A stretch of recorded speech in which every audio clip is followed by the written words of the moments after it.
حضرت عمر بن خطاب رضی اللہ تعالی عنہ آپ کے بیٹے تھے حضرت قاسم تھے کہ ان کی نہیں آپ نے بیٹی تلاش کرنی تھی کہ میں بیٹی دیکھوں کوئی اچھی بیٹی کوئی گھر کی مل جائے میں اپنے بیٹے کی ان سے شادی کروں.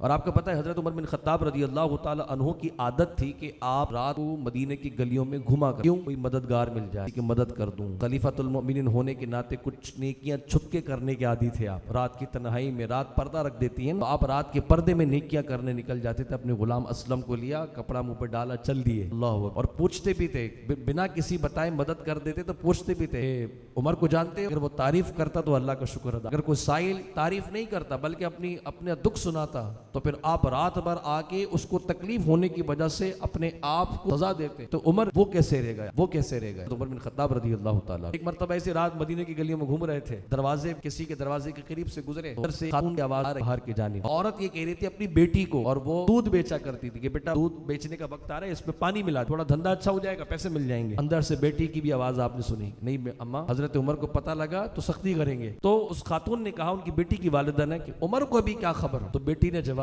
دیا عمر نہ صحیح عمر کا خدا تو دیکھ رہا ہے نا, وہ تو دیکھنا ہے نا رب. حضرت عمر بن خطاب رضی اللہ تعالی عنہ نے اس گھر کو نشانی کے طور پہ مارک کر اپنے خادم سے بول کے غلام سے بول کے اسلم اس کو یاد رکھنا گھر کو نشانی لگا دو. صبح ہوئی حضرت عمر بن خطاب رضی اللہ تعالی عنہ نے اپنے لگتے جگر کا نکاح اس بیٹی کی اس عورت کے گھر اس کی بیٹی سے کرنے کے لیے بھیج دیا. کیوں کرنے بھیجا؟ کیونکہ اس جو وہ بیٹی تھی وہ بہت بڑی بات کر رہی تھی کیا کہ عمر نہ صحیح لیکن عمر کا خدا تو دیکھ رہا ہے. مطلب یہ کہ وہ خدا سے محبت کرنے والی تھی, اس کے دل میں اللہ کا خوف تھا. حضرت عمر بن خطاب نے کہا کہ میرے بیٹے کے لیے یہی ہو سکتی ہے. ان کا نکاح ہو گیا. پھر حضرت عمر کے ہاں پوتی ہوئی.